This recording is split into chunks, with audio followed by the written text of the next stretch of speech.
Hi, it's me again with Corel tips and tricks. I've done probably a video like this before, but never with this shadowing.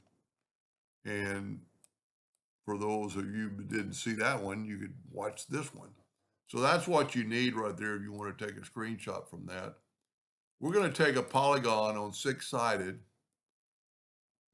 and I'm going to draw a polygon and hit P. It doesn't really matter what size. I'm going to Control D and make a duplicate. While holding down the Shift key, I'm going to bring it in. Well, I didn't make it. I must have not have Control D. Holding down the Shift key, bring it in.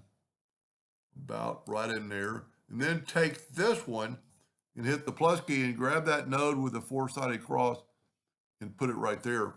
And you get this shape. So we're going to take the Smart Fill tool. And I'm going to use that same orange.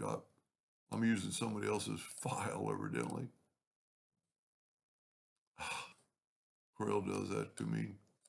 I'm going to use that same orange. Now, I'm going to nudge that out of the way. Whoop. Got to set my nudge factor like to 6 inches. Nudge that out of the way, and then I'm going to delete this. It doesn't really matter. I'm not going to have to work from the center of the page. But then I'm going to take the interactive fill tool, and I'm going to go right here, and then I'm going to go to elliptical. And I'm going to try to put that right in the middle and expand this out, expand this out, expand it out. Try to keep it kind of in a circle. Now I'm going to put dark black there. Now I'm going to go back to that orange and put it there. And I'm quite happy with that.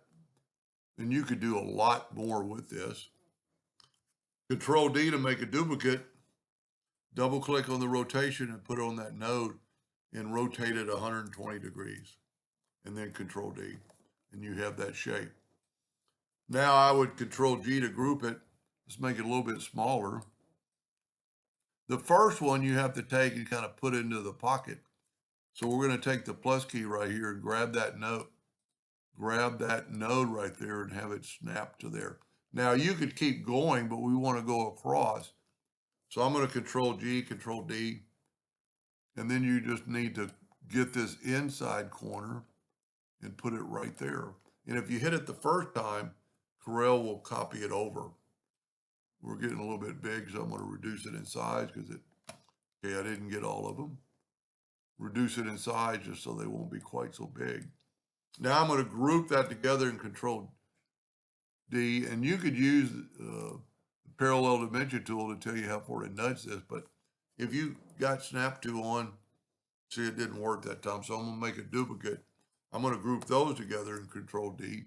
That way I'm doubling up. See it, and I hit it the first time, so it's going to allow me to put as many as I want. I'm going to go ahead and Control G and then hit P. While holding down the Shift key, I'm going to double click on the rectangle tool. Then I'm going to make that rectangle black, and I'm going to go Object, Order, Back a Page. And that's what you get. And you could take away the lines and make them orange. You can make them white. I really think the black is the best. But anyway, pretty simple, but looks really good because it looks like those pieces are going behind the other ones. Hope that helped a little bit. Thank you for watching.